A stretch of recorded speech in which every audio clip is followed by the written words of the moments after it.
alunos aqui, muito bom vê-los. Vamos começar oficialmente o Papo de Públicas. Sejam todos muito bem-vindos. Meu nome é Thalita Ferreira, sou aluna do curso de Gestão Pública, do bacharelado.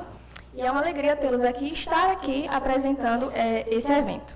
Antes da gente começar oficialmente o evento, eu gostaria de expressar a nossa gratidão pela presença de vocês aqui, estudantes, professores, alguns familiares, algumas pessoas importantes da área do campo de públicas. A gente agradece muito a participação de vocês. E, para iniciar, eu vou começar montando aqui nossa mesa de abertura, que vai ser formada por alguns amigos, patrocinadores, parceiros nesse evento. A primeira pessoa que eu vou estar convidando é a senhora Nilda Aguiar, que é ouvidora aqui da casa que nos recebe, a Assembleia Legislativa aqui da Paraíba. Nilda, tudo bem? Por favor, pode sentar, fica à vontade.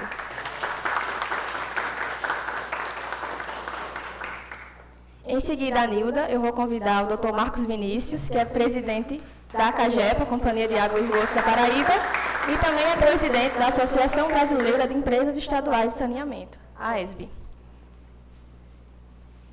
Agora, o nosso professor querido, Flávio Perazzo, coordenador dos cursos de Gestão Pública da UFPB, está aqui também representando o Departamento de Gestão Pública e o Programa de Pós-Graduação em Gestão Pública e Cooperação Internacional, ambos também da UFPB. E fechando a mesa de abertura, a composição dela, eu convido o nosso diretor da comissão organizadora, Gabriel Vitor, que está representando, além do nosso evento Papo de Públicas, da nossa comissão, representa a agência Colors, o GPS da notícia e os discentes do curso. Agora, com a mesa montada, antes de prosseguirmos com a programação, eu convido a todos para prestarmos uma reverente homenagem à nossa pátria. Nesse instante, eu convido vocês a ficarem de pé, para, com respeito e emoção, a gente ouvir junto o hino nacional que vai ser executado pelo flautista e saxofonista Lucas Cavalcante.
Agora, convido para compartilhar suas palavras a ouvidora que nos recebe aqui na Assembleia, Nilda Aguiar.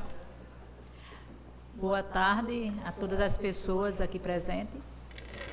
Saudando a mesa, no nome do Gabriel, estudante do curso de Gestão Pública da Universidade Federal da Paraíba, cujo curso tem essa iniciativa importante nesse projeto Papo de Públicas, que vem trazendo temas bastante relevantes na discussão do que realmente é pertinente para um gestor público, para uma gestão que seja realmente voltada para essas temáticas tão relevantes, como eu estava conversando com o presidente da CAGEPA, inclusive da sustentabilidade, que é um tema que, inclusive, a Assembleia Legislativa foi vencedora de um prêmio no último congresso da UNALE, União dos Legisladores e Legislativos do Brasil, com a temática apontando para a Agenda 2030 da ONU, no tema da sustentabilidade.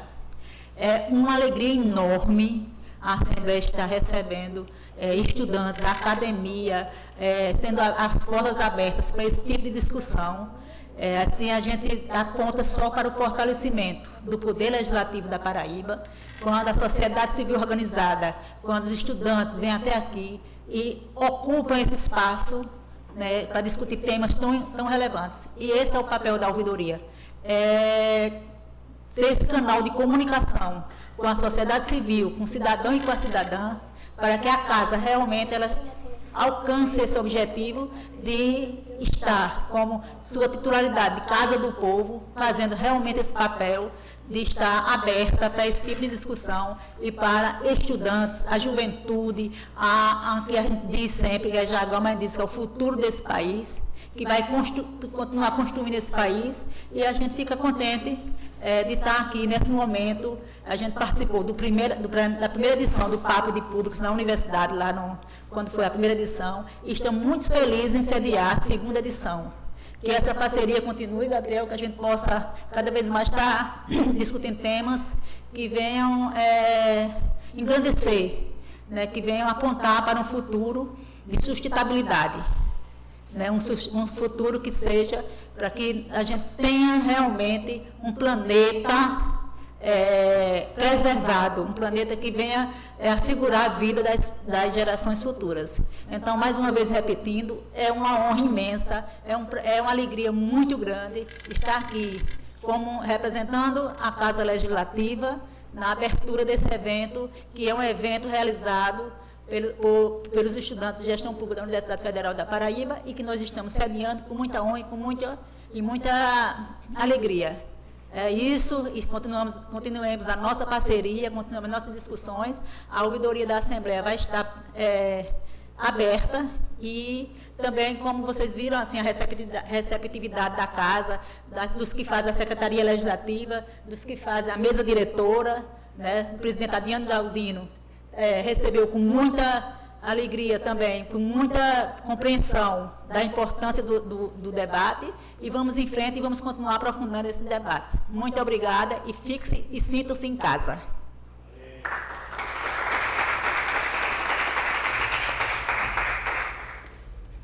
A próxima voz que teremos a honra de ouvir é a do Dr. Marcos Vinícius, diretor-presidente da CAGEPA.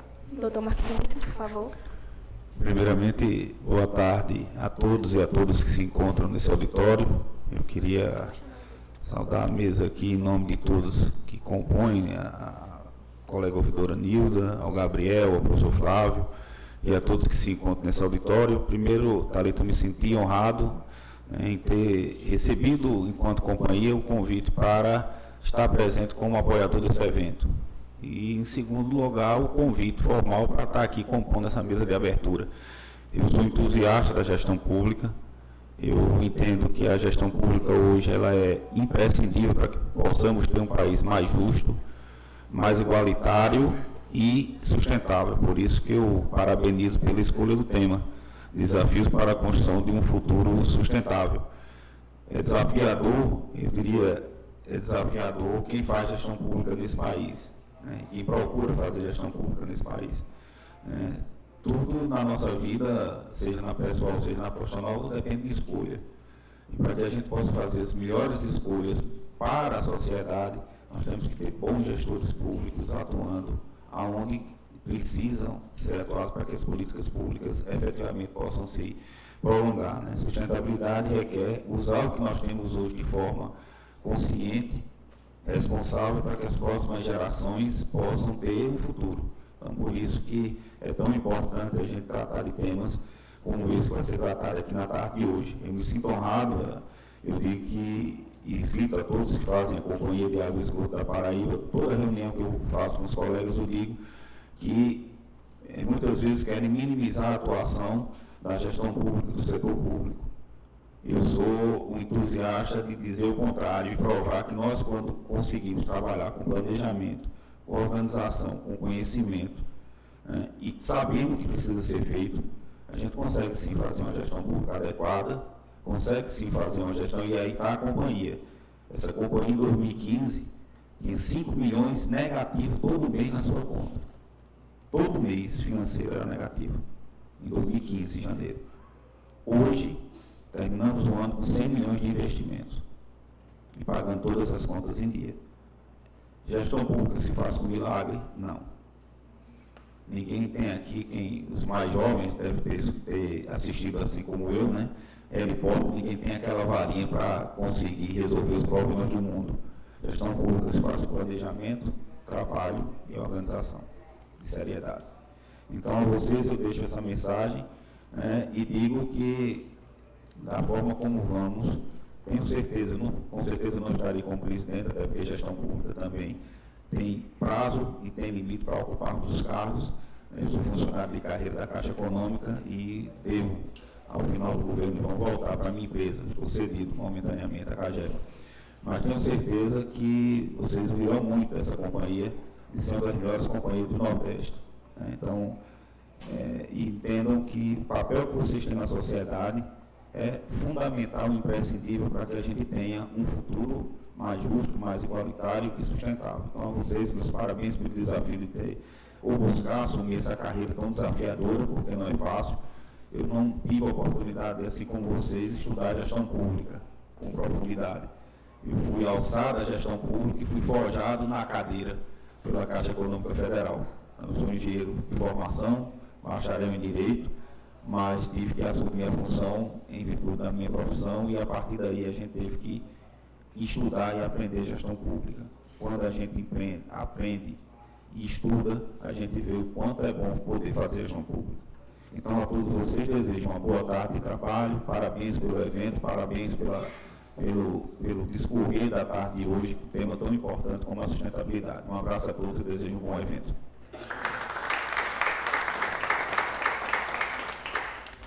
Agora, para complementar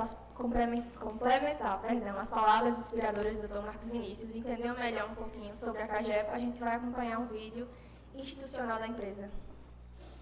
A CAGEP, na busca incessante em proporcionar satisfação para os seus clientes, está migrando todos os seus canais de atendimento para o conceito Omnichannel, uma estratégia que envolve padronização, tecnologia e inovação, em que todos os canais de atendimento físicos e digitais se integram, gerando uma experiência agradável de atendimento com conforto, eficiência e praticidade para você, nosso cliente, que pode escolher onde solicitar o seu serviço dentre os nossos diversos canais de atendimento: WhatsApp, Webchat, Facebook, Instagram, site, aplicativo, atendimento telefônico, presencial e em língua brasileira de sinais.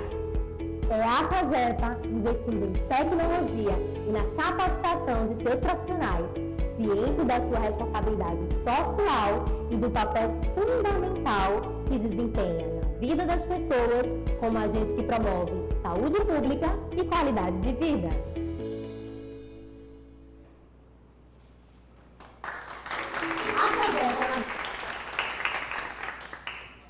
Agora convidamos para se dirigir a todos o professor Dr. Flávio Peraza.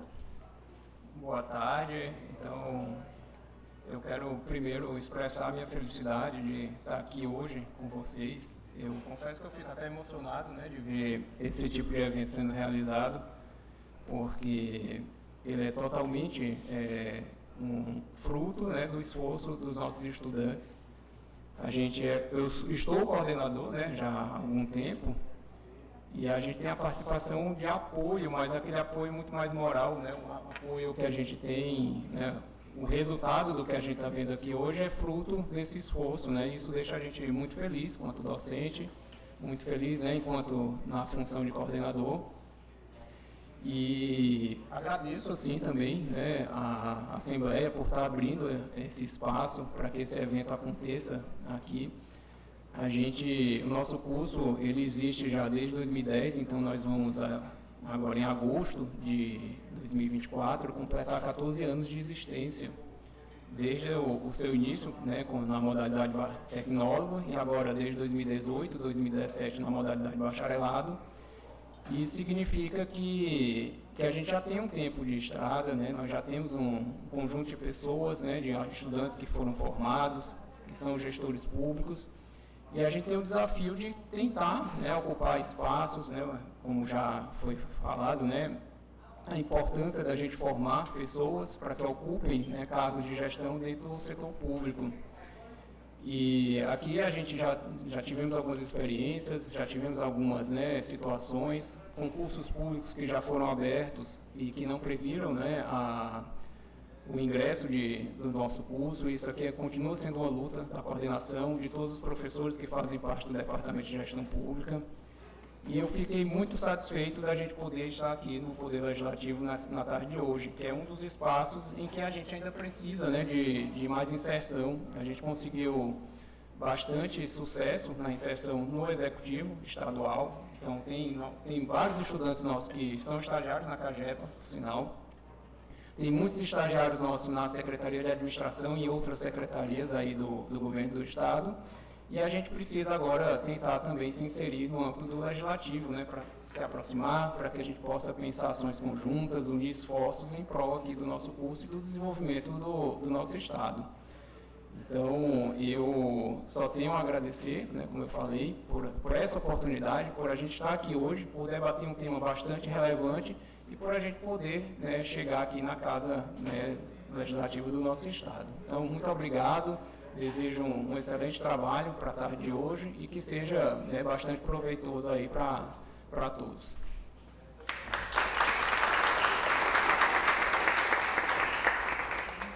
Encerrando a mesa de abertura com chave de ouro, teremos as palavras do diretor da comissão organizadora aqui do Papo de Públicas, Gabriel Vitor. Boa tarde a todos. Antes de mais nada, quando a gente estava fazendo um momento de entrevista, antes da iniciação do evento, me foi lembrado um tema muito importante, que eu vou lembrar. Foi a primeira vez em que eu visitei aqui o auditório da Assembleia e foi o momento onde surgiu o estalo de trazer o evento para cá. Na situação, o ex-secretário Guilherme, que hoje, né, se encontra no céu, ele prestou um apoio gigantesco para todos. Vieram uma boa turma do curso de Gestão Pública para esse evento. Ele se mostrou super adepto à turma e quando eu conversei com ele, ele foi uma das primeiras pessoas a colocar à disposição o auditório para que o evento acontecesse por aqui. Então, eu gostaria de fazer essa missão a Guilherme e ressaltar a importância, a felicidade, estou meio emocionado de conseguir fazer com que o evento aconteça aqui. Foi importantíssimo a presença de Nilda e de todos que participaram da primeira edição do Papo de Públicas lá na UFPB. Foi um evento assim, que a gente conseguiu abranger em uma escala enorme dentro da universidade, algo que a gente não esperava, né? Tínhamos uma expectativa bem menor, mas que a gente, graças a Deus, conseguiu alcançar um público muito maior. E agora nossa meta e objetivo é dar continuidade e crescimento ao evento, e não só a esse projeto de eventos com palestras do Papo, mas assim, realmente abranger e trazer à tona outros projetos da nossa organização.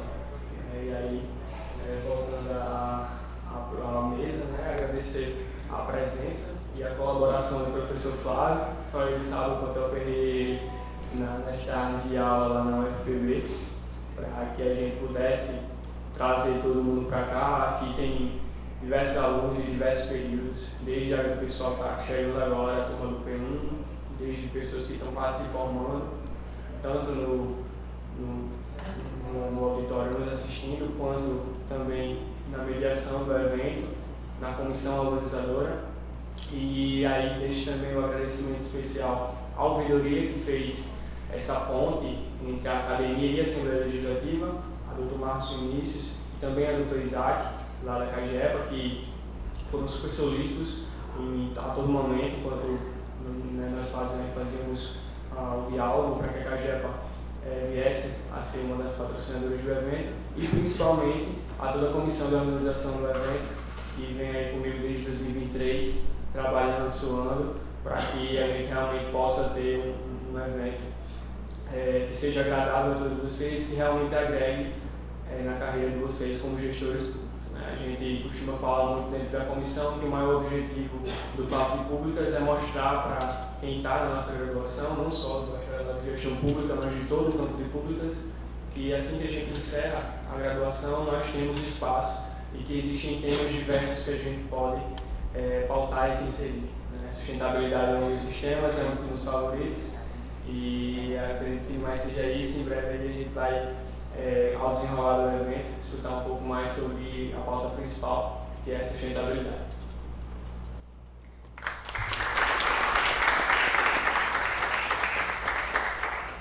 Queremos também registrar e agradecer a presença da direção de comunicação aqui da TV Assembleia e de Gilson Neto, que é vice-prefeito de Serrinha e está aqui no nosso evento.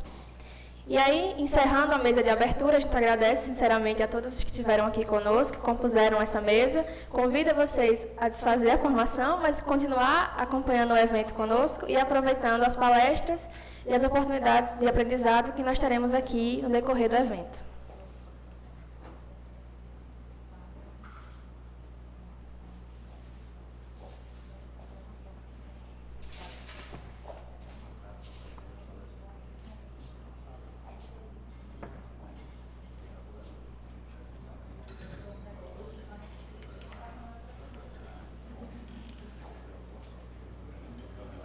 Agora, com grande satisfação, receberemos a professora doutora Eli Elisa, do Departamento de Relações Internacionais da UFPB. Professora, por favor, pode vir. A professora tem doutorado em Ciência Política, mestrado em Ciências Econômicas e bacharelado em Relações Internacionais. Sua experiência abrange áreas cruciais como economia política internacional, política ambiental. Professora Eli Elisa, a palavra é sua para nos enriquecer hoje à tarde. Fique à vontade. Obrigada. Primeiramente, boa tarde a todos, a todas. É uma satisfação enorme estar aqui nesse evento. Agradecer em especial o Gabriel, que intermediou esse convite, a professora Thaís, também do Departamento de Gestão Pública, que não pôde estar presente aqui hoje, a todos os alunos, alunas, pela organização desse evento. Estava falando ali anteriormente, é imprescindível esse tipo de atividade. Eu tenho certeza que o trabalho que dá, em primeiro lugar, organizar tudo isso, muita interlocução, comunicação, vai e vem, informação, mas tudo isso é importante para vocês terem uma experiência prática, do que é também a vida real, Então, eu sou professora do Departamento de Relações Internacionais. Quando Thaís fez o primeiro convite, eu falei, Thaís, eu sou professora no programa de pós-gestão pública, mas a minha área é cooperação internacional. E ela falou, não, mas a ideia é mesmo fazer um panorama aqui da agenda internacional, do meio ambiente, que é a minha área, uma das minhas áreas de pesquisa. Então, eu preparei um texto.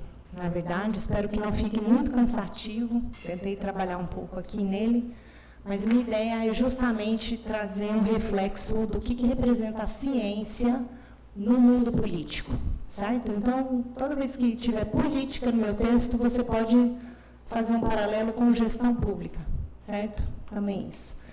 E na política, aliás, na agenda científica, há uma linha que considera que a ciência é como se fosse uma âncora para a política. E a minha discussão vai tentar trazer um pouco isso. se a ciência na política ambiental internacional ela seria uma âncora, e uma âncora em movimento, certo?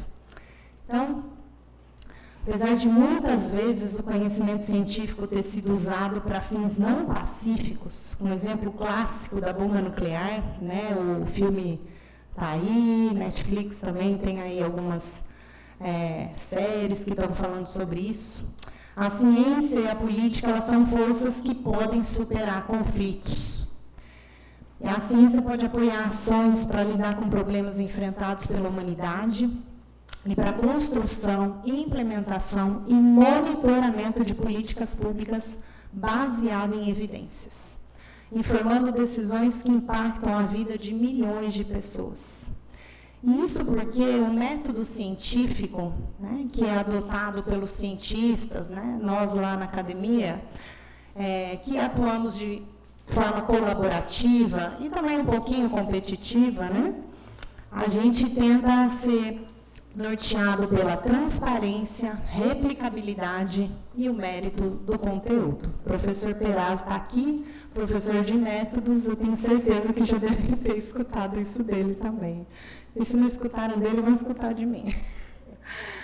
Mas a gente não pode ser ingênuo, né? A ciência também é política. E, portanto, ela também é permeada pela lógica do poder.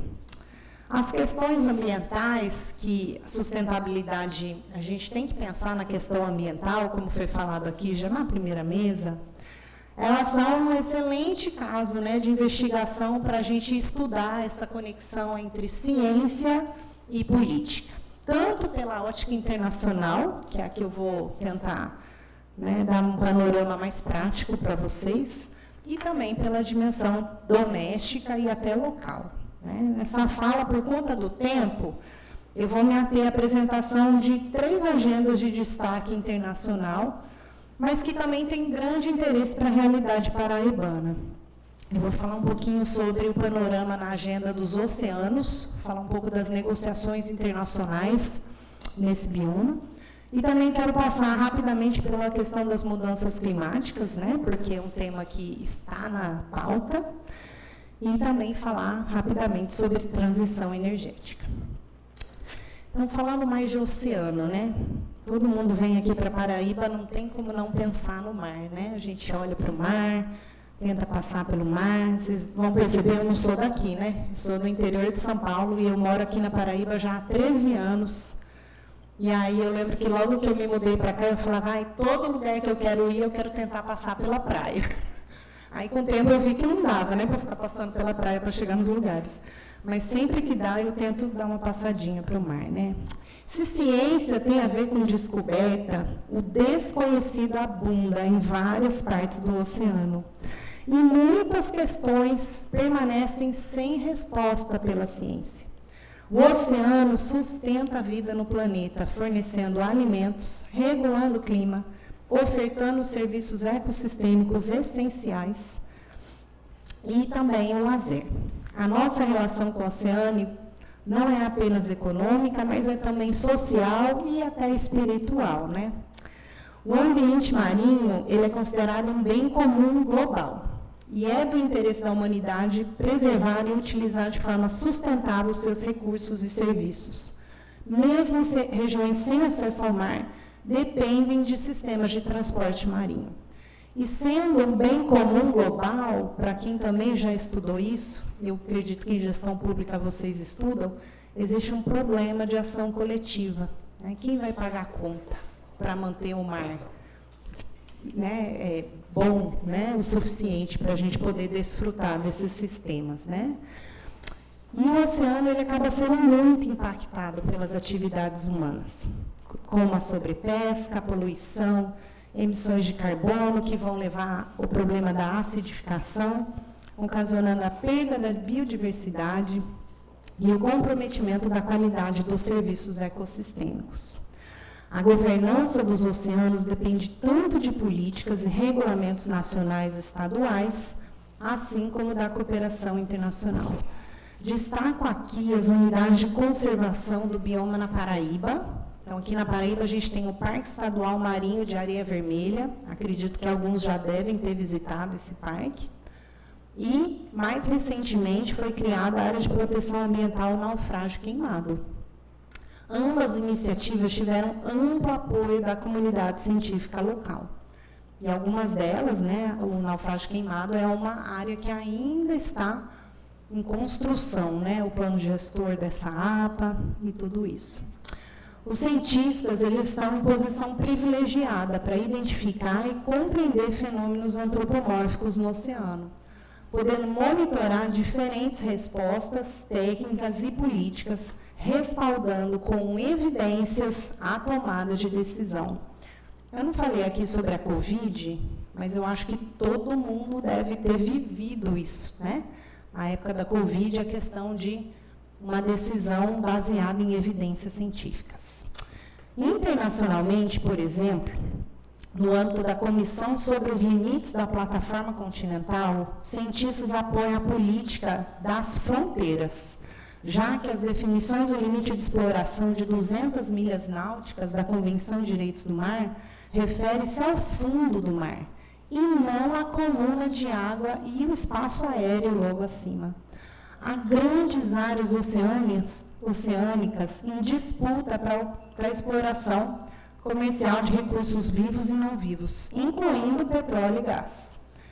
Os cientistas que atuam, por exemplo, no Conselho Internacional de Exploração do Mar, criado em 1902, ou na Comissão Oceanográfica Intergovernamental da Unesco, criada em 1960, eles emitem pareceres sobre peixes migratórios, influenciando decisões de encerrar ou permitir pescarias comerciais altamente lucrativas. Então, é um poder, né? A ciência é um poder. Esses conselhos sustentam sistemas de dados, mensurando benefícios sociais e promovem a transferência de conhecimentos na interface ciência, política e usuário, integrando conhecimento local e indígena. Então, essa é uma agenda, eu vou falar daqui a pouco sobre a década da ciência para os oceanos, né? E algo que está muito na agenda é isso, integrar o conhecimento local e indígena na gestão, na governança dos recursos ambientais. Eles também atuam em contextos de muita incerteza, como em negociações de exploração mineral do fundo marinho. Até hoje, esse tipo de exploração ainda é proibido internacionalmente, desde 1994, mas há muita pressão para que isso mude, né, esse quadro mude, defendendo o princípio da precaução em muitas decisões na arena política. Observe-se, portanto, que a evidência científica tem consequências econômicas, sociais e ambientais, e países com menor capacidade científica estão em desvantagem. À medida que mais evidências se tornam disponíveis, é possível avançar em questões não resolvidas, tais como regulação e acesso e compartilhamento de benefícios da exploração da biodiversidade fora da jurisdição nacional, ou simplesmente ABS, que é o Access Benefit Sharing. O processo de negociação atualmente em curso no âmbito da ONU é mais um caso interessante da aproximação da política e da ciência. A ciência identifica a origem dos recursos vivos e a política estabelece programas de acesso e compartilhamento dos benefícios da exploração desses recursos. Então, há vários recursos naturais, né, que alguma espécie que é nativa do Brasil, por exemplo, né, então até descobrir qual é o país, né, que essa espécie é nativa. Então, tudo isso é algo que hoje está na agenda, né? De quem que vai ser o compartilhamento dos royalties, os direitos de propriedade em relação à utilização dessa espécie. Isso está na agenda da discussão atualmente. Outro tema em pauta, vocês já devem ter ouvido falar, é sobre o lixo marinho. Também são discussões que perpassam questões de financiamento e transferência tecnológica. São muitos desafios que envolvem esse ambiente. Por isso, em 2017, a ONU lançou a Década das Nações Unidas para a Ciência dos Oceanos e Desenvolvimento Sustentável, com implementação entre 2021 a 2030, com objetivos sociais na promoção de interesses comunitários e combate às desigualdades, paralelamente a um oceano limpo, resiliente, produtivo e seguro. No Brasil, o órgão responsável pela implementação dessa agenda é o Ministério de Ciência, Tecnologia e Inovação, o MCTI, e ele tem a responsabilidade de sintetizar a pesquisa. Então, agora, outra coisa que está na moda são laboratórios de síntese científica, certo? A UFPE acabou de criar um centro de síntese e pesquisa, agora no final do ano passado, de desenvolvimento e inovação, para justamente conhecer como o conhecimento ele avança numa velocidade muito grande e a política ela avança numa velocidade um pouco mais, né, lenta, digamos assim. Então, hoje esses laboratórios, esses centros, eles buscam sintetizar o que está acontecendo de resultado, de evidência e transferir esse conhecimento, né, traduzir esse conhecimento para a agenda política. Esse é um campo que eu acho que tem muito espaço para tanto alunos de gestão pública quanto alunos em relações internacionais. Eu sempre falo isso. É amparar, fazer a ponte da ciência com a política. A década dos oceanos está relacionada a outro programa famoso da ONU, que já foi mencionado aqui, né, os Objetivos do Desenvolvimento Sustentável. O lema da década é a ciência que precisamos para o futuro que queremos. É uma clara referência ao documento da ONU, The Future We Want, que constitui a base da Agenda 2030. Apesar de exemplos históricos da ciência na política do mar, observa-se que o impacto das evidências nas ciências sociais ainda é muito limitado comparativamente às ciências naturais. Geralmente a gente vê biólogos, oceanógrafos, né, esses grandes projetos que tem, e poucos cientistas políticos, né, analistas de gestão pública. Então, espera-se que a década dos oceanos represente uma mudança, dando destaque à transdisciplinaridade, com iniciativas tais como a promoção de projetos de ciência cidadã. Então, esse é um outro tema que está muito na agenda. Estava fazendo um curso ano passado em inovação, né, políticas de inovação, e a gente teve todo um dia só para falar de ciência cidadã, né? Então, são integrar a comunidade que está vivendo alguns problemas, que também tem algumas soluções para alguns problemas, que às vezes fica se discutindo, pessoas que não vivem aqueles problemas, e conseguir trazer essa interlocução da ciência para a política, né, para a realidade. Isso também é uma área que tem crescido muito. E a literacia oceânica, que é o ABC do oceano. Eu sempre me pergunto, na Noruega, as crianças aprendem a esquiar na escola. Por que aqui a gente não aprende a nadar, a surfar e a mergulhar na escola também? Essa é uma pergunta que eu fico na cabeça. O ODS 14, Vida Debaixo d'Água, é considerado o mais transversal dos 17, embora não seja prioritário. Você nunca vai ver, né, um secretário, um governador falando que o ODS 14 é a prioridade dele, certo? Quando se trata de investimento, desenvolvimento, os gestores, né, normalmente vão escolher educação, que é o ODS 4, paz e justiça, o ODS 16, trabalho digno, o ODS 8. Mas o ODS 14 é o único que tem um apelo explícito a mais investimento em ciência e tecnologia. Ele foi estabelecido através de um intenso processo de mobilização científica na ONU. A disparidade na produção científica dos pequenos países insulares que fizeram pressão política por esse ODS revelam lacunas de amostragem e conhecimento. E a maioria dos países acaba precisando da cooperação para viabilizar os ODS. E é preciso lembrar que a gente está na era do conhecimento. Então, conhecimento é poder. A tecnologia, portanto, pode ser uma aliada da pesquisa por meio de softwares e equipamentos tecnológicos mais sofisticados para o sensoriamento remoto de ecossistemas, e bem como o uso de satélites para a coleta de dados. No contexto da inteligência artificial, generativa, há infinitas oportunidades para melhorar a produtividade e a gestão pública também, né? Reduzir os resíduos, bem como novas ferramentas para gerir e restaurar os ecossistemas.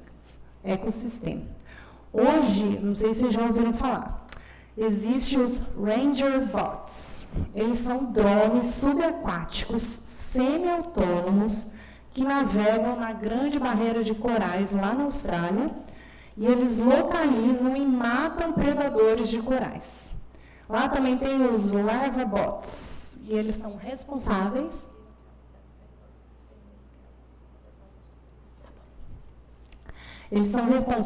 por restaurar áreas de corais danificadas e até redes neurais coevolucionárias que identificam características de embarcação e atividade pesqueira ilegal com o uso de satélites. Então, gente, a inteligência artificial está aí, para a gestão pública também, certo? Eu acho que quando a gente vai falar de sustentabilidade e gestão pública, não tem como não pensar na integração da inteligência artificial generativa, certo? Gestores que não pensarem nisso, provavelmente eles vão ficar para trás. Novamente, não sejamos ingênuos. Mesmo com todos esses avanços, muitas aplicações ambientais de ponta da IA podem não funcionar bem. Então, estou falando aqui com alunos também, pode usar IA no trabalho? Não. Há riscos, eu falo isso para os alunos. Depende dos riscos, eles que me ensinam a usar.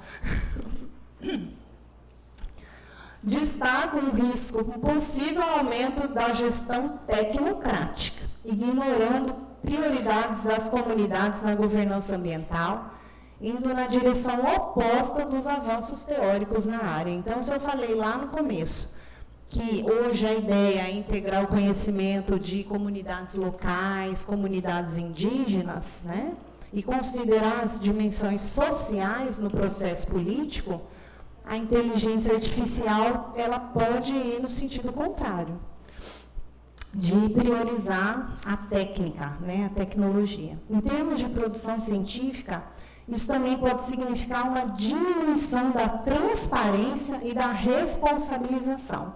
Também 2 valores importantes, eu falei para vocês, no campo científico. Também há os riscos de precisão, riscos com uso intensivo de recursos energéticos e minerais, e riscos relativos à segurança, justiça e estabilidade política. E falando de usar IA em prova, há também os riscos dos professores perceberem, viu, gente?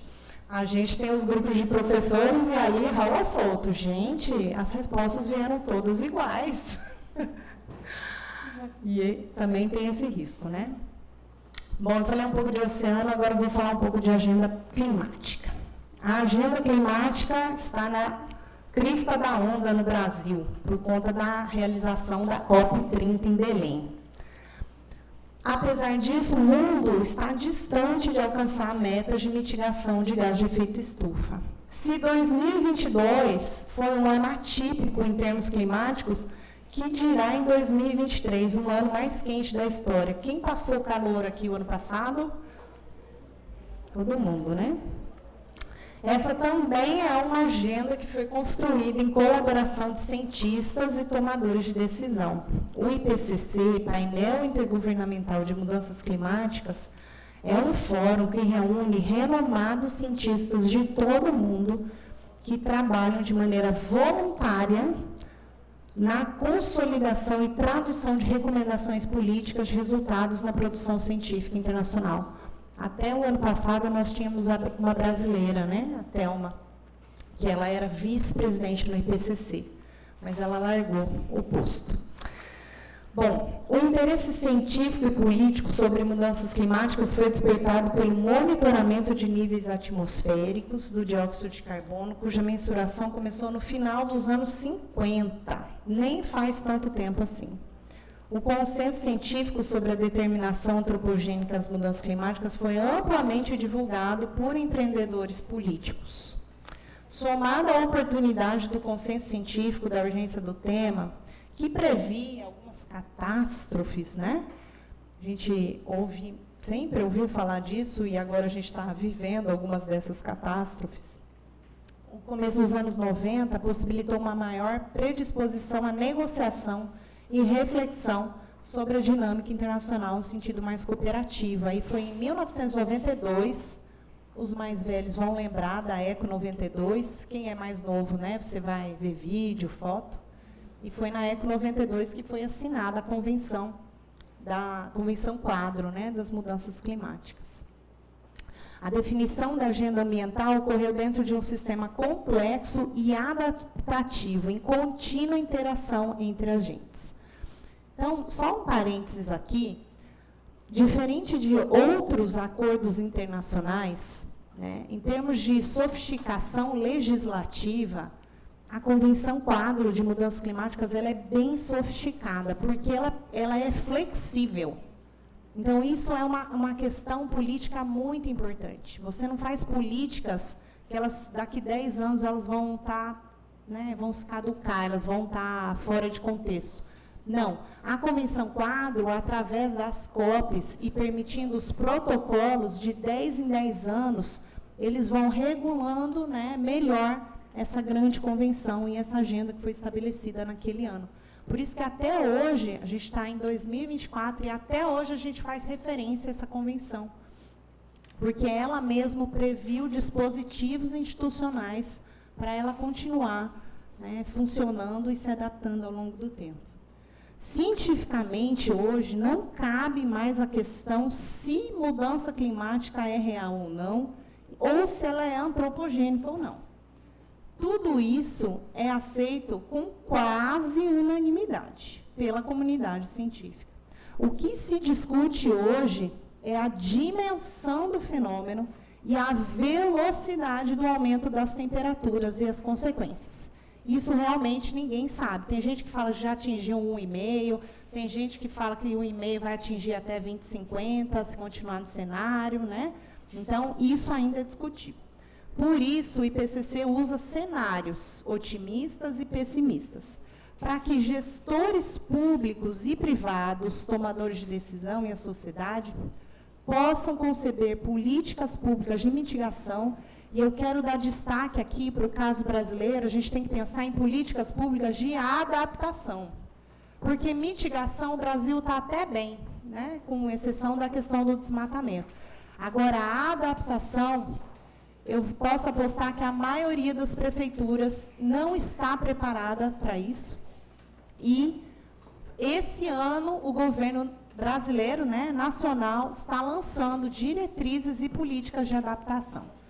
Então, para quem quer trabalhar na agenda de sustentabilidade, no âmbito da gestão pública, um tema que eu dou destaque para vocês trabalharem é a adaptação, certo? Do local ao global, no curto e no médio prazo. Diante dos enormes desafios de descarbonização mundial, há importantes oportunidades para o Brasil.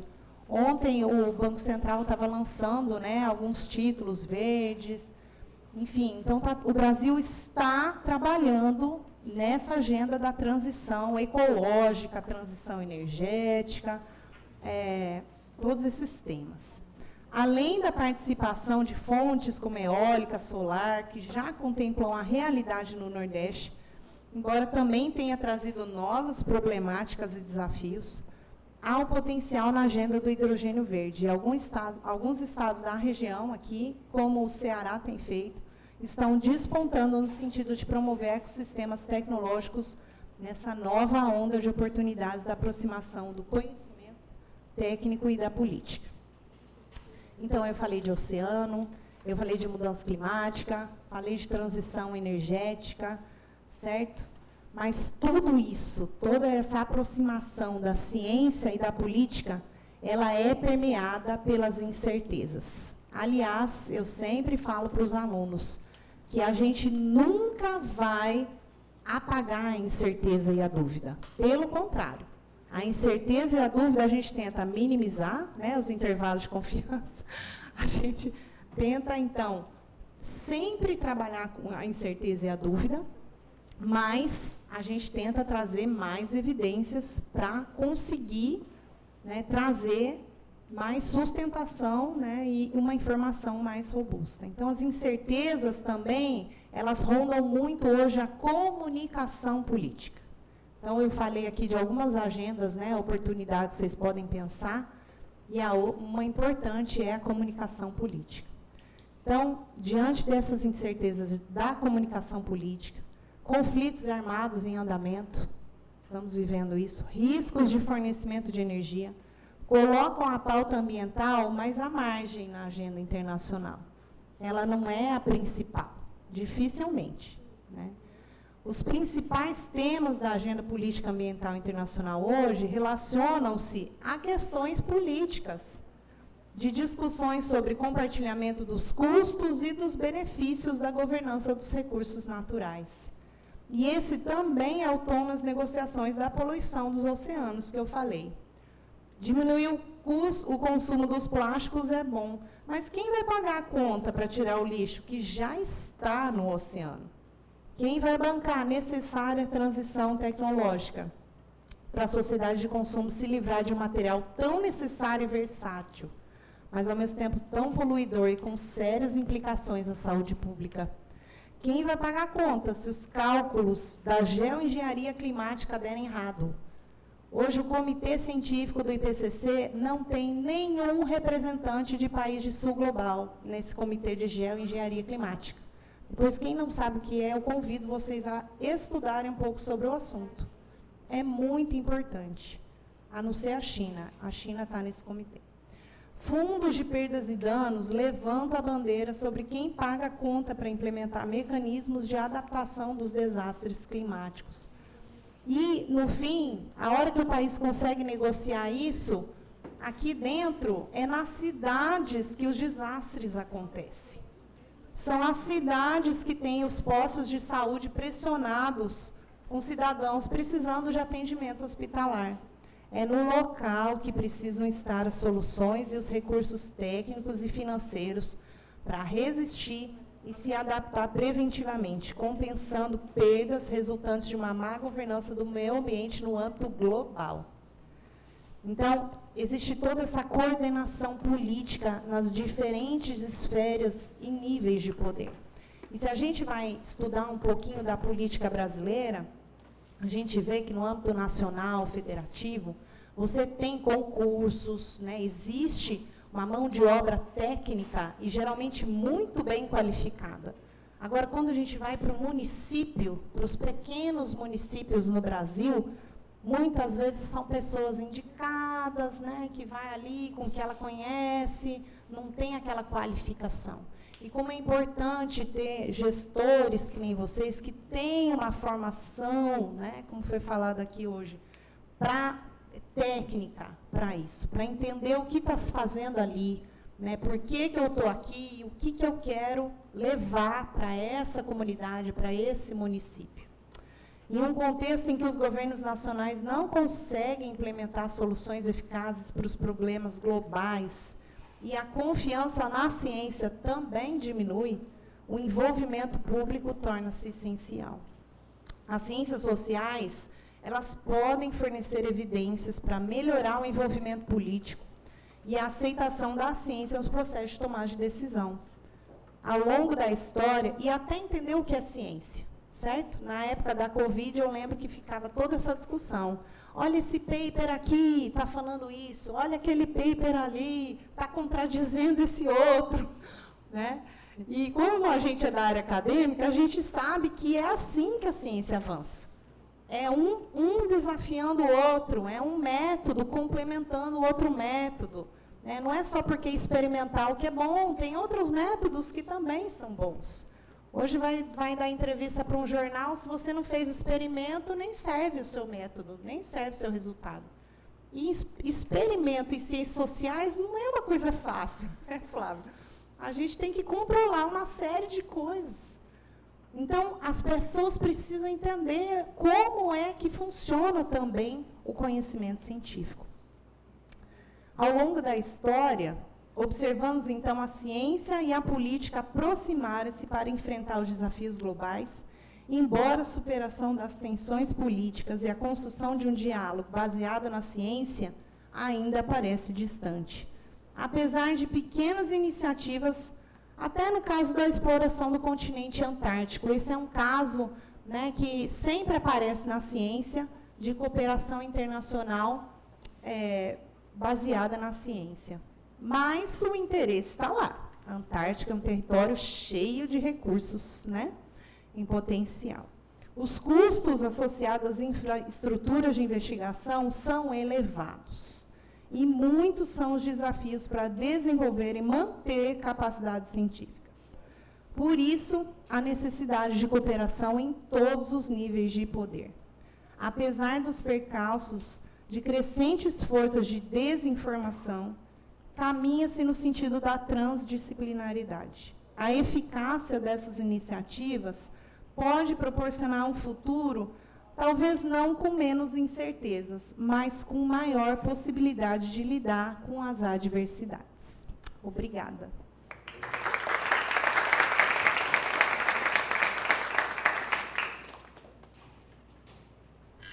Obrigada, professora, pela sua palestra. Eu vi que algumas pessoas estavam anotando já questões para fazer à professora. A gente vai deixar as questões para fazer no final. A gente abriu lá no Instagram do Papo de Públicas, que é @Papo de Públicas, uma caixinha de perguntas. E vocês podem enviar as perguntas sobre a palestra da professora e sobre a próxima. No final, a gente filtra todas, organiza direitinho e faz e passa as perguntas para elas, tá bom? A professora pode voltar aqui para acompanhar a próxima palestra com a gente e a senhora volta para a mesa na hora das perguntas.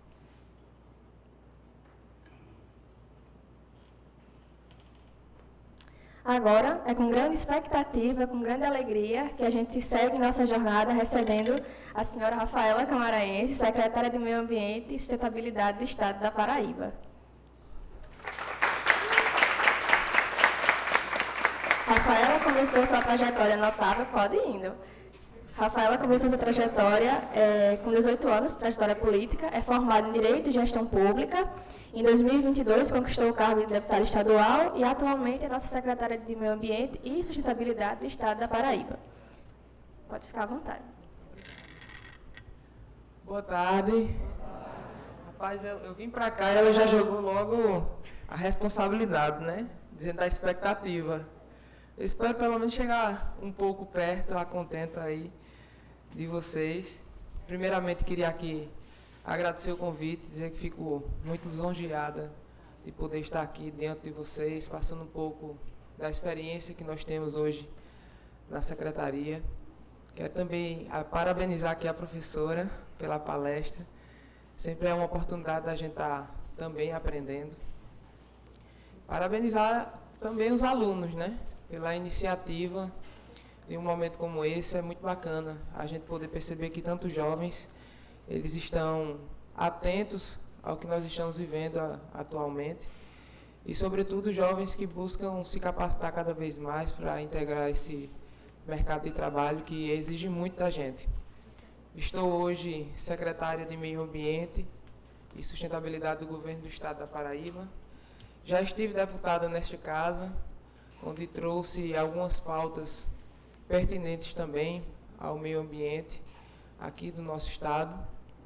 E sempre venho buscando trazer benefícios que necessariamente consigam trazer benefícios para o nosso estado. Falar de meio ambiente, vocês escolheram um tema certo, né? Desafios. Nós temos muitos desafios hoje para tratar da pauta do meio ambiente. E eu gostaria de aqui trazer um olhar mais regionalizado para o que nós estamos vivendo aqui no estado da Paraíba. Eu também integro o consórcio Brasil Verde, estou também como secretária na Associação Brasileira de Entidades Estaduais de Meio Ambiente, onde estão lá todas as secretarias de meio ambiente, todos os órgãos executores da política pública de meio ambiente. Aqui no estado da Paraíba tem a SUDEMA, que é justamente a superintendência que é o órgão executor da política pública de meio ambiente. Estou em diversos cenários, como no CONAMA também, Conselho Nacional de Meio Ambiente, discutindo justamente a pauta que nós estamos falando aqui prioritariamente, que é justamente meio ambiente e sustentabilidade. Participar ativamente desses dessas instituições que eu acabei de comentar para vocês é extremamente importante. Muito obrigado, estava precisando.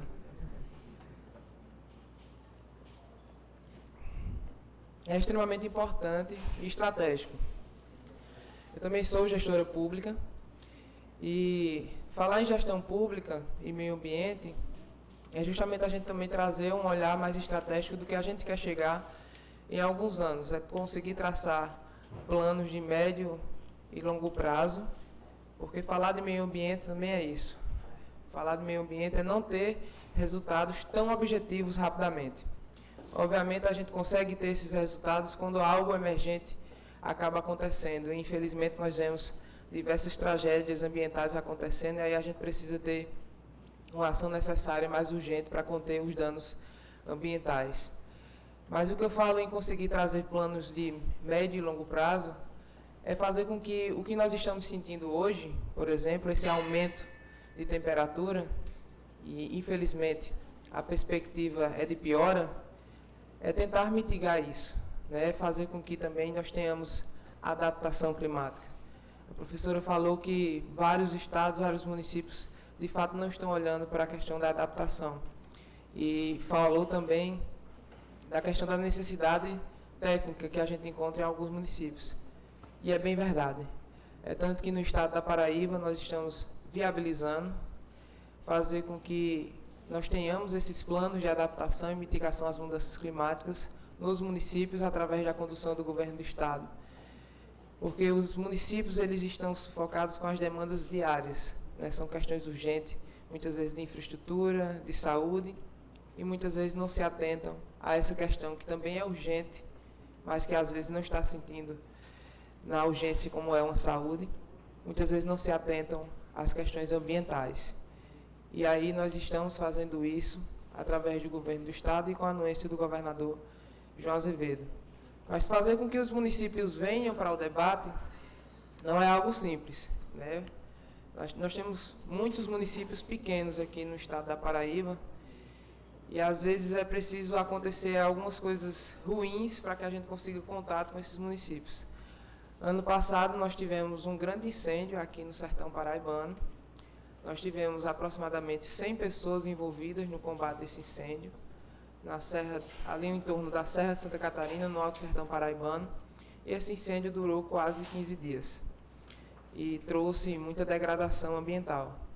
Para que os senhores tenham ideia, chegou um ponto tão crítico do combate a esse incêndio que os bombeiros tiveram que permanecer lá em cima, né, na serra, e o helicóptero ia levar alimentação para eles, tendo em vista que não dava para eles descerem, se alimentar e depois retornar em virtude do desgaste físico. E a gente tem enfrentado diversos desafios aqui no estado da Paraíba. E um desses grandes desafios que nós estamos enfrentando, a gente compartilha com todos os estados do Nordeste, que é justamente o nosso bioma, a Caatinga. Eu defendo a Caatinga onde quer que eu vá. Inclusive, estive na COP recentemente, que é o maior evento de meio ambiente do mundo, onde estão lá diversos atores, inclusive presidentes, frequentam a COP, estão lá discutindo o futuro do nosso planeta, o futuro do nosso país. E quando a gente leva o cenário Nordeste para fora do país, as pessoas não conhecem o Nordeste. As pessoas acham que o Brasil é somente a Amazônia. Eu sei da importância que a Amazônia tem, eu sei do quanto é necessário que nós possamos preservá-la, mas a gente também precisa fazer com que o mundo enxergue o que nós temos de bom também aqui no Nordeste, que é justamente esse bioma. O Brasil ele é muito cobrado, e eu falo isso com muita propriedade, eu vivi muito intensamente esses dias lá na COP. O Brasil ele é muito cobrado para que a gente consiga preservar as nossas matas, para a gente consiga preservar o meio ambiente. Mas muitas vezes esses países eles cobram a gente e não fazem o dever de casa, né? Apontar o dedo e não resolver, não fazer a tarefa de casa como deveria ser feito. E esse é um discurso que a gente tem elevado lá fora. E é por isso que hoje o Brasil vive um momento estratégico de muitos investimentos com relação às causas ambientais. Para que os senhores tenham ideia, os investimentos que são feitos na preservação da Amazônia é na casa dos bilhões. A gente não fala mais em milhões com relação à Amazônia, são bilhões de reais, que são, no caso de dólares, que são investidos na preservação da Amazônia. E a nossa principal tarefa, o nosso principal dever, é conseguir fazer com que o mundo compreenda também as necessidades que nós temos aqui no Nordeste.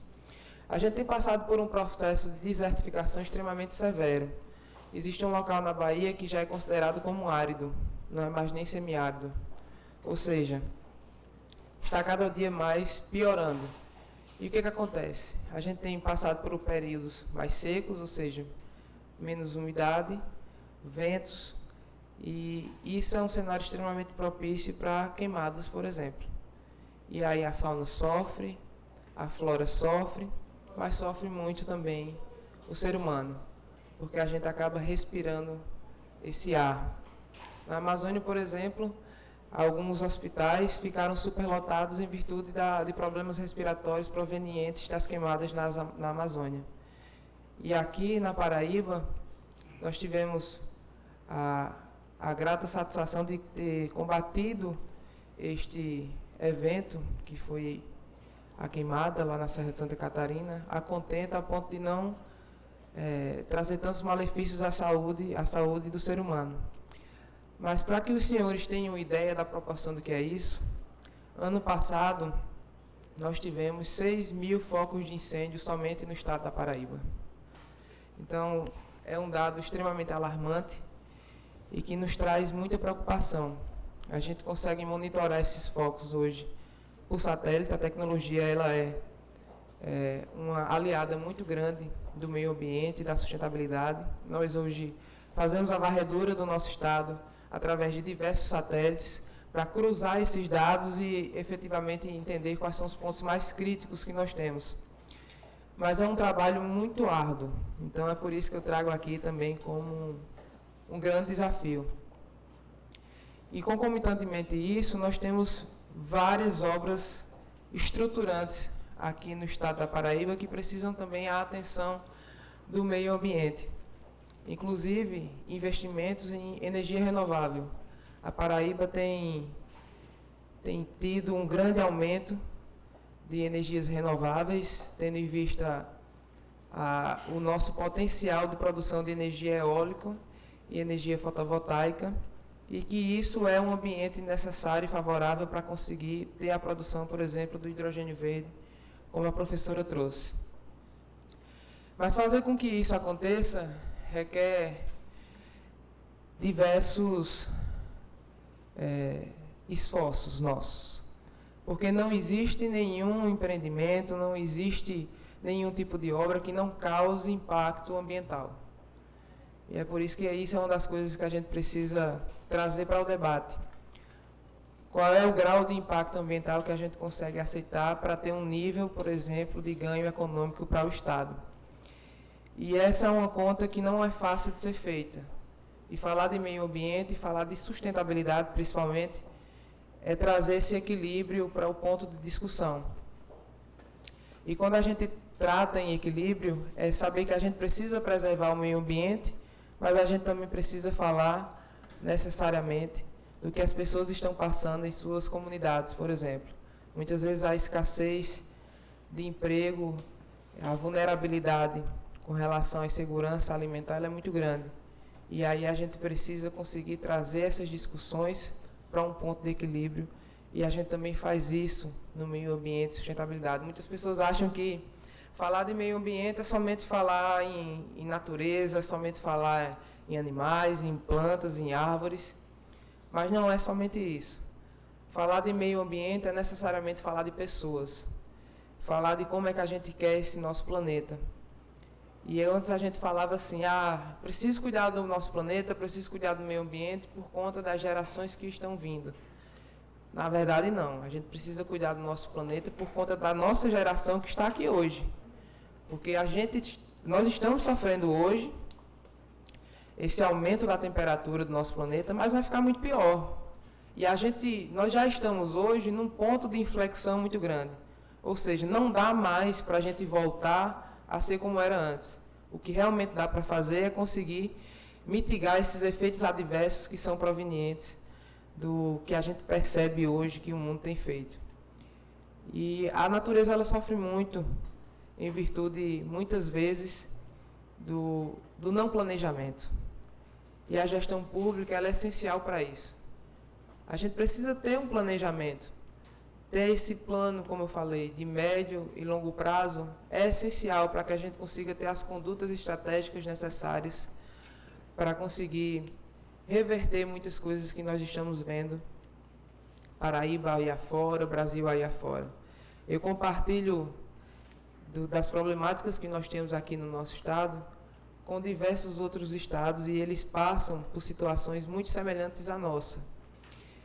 E conseguir fazer com que o Brasil olhe para a nossa região, por exemplo, é fazer com que o Nordeste ele esteja unido, porque o nosso estado, somente o nosso estado, não consegue ter a atenção do restante do país, mas quando a gente se une, por exemplo, em nome do Nordeste, a gente consegue chamar a atenção dos outros estados. E o que é que isso implica, chamar a atenção dos outros estados? A ponto de que, antes de vir para cá, eu estava em uma reunião com o Banco Mundial, por exemplo, estava em uma reunião também o FIDA, são todos assim bancos que buscam trazer investimentos. E do montante que esses bancos estão estabelecendo para trazer investimentos, pelo menos 30% desses valores serão investidos em questões ambientais e de sustentabilidade. Então, a partir do momento em que a gente consegue chamar a atenção do restante do país, consegue chamar a atenção do restante do planeta, a gente consegue também trazer investimentos para cá, para o estado da Paraíba. E quando a gente fala em investimentos, não é somente reflorestamento, não é somente recatingamento, como a gente costuma chamar na área ambiental. É também trazer investimentos para as questões sociais.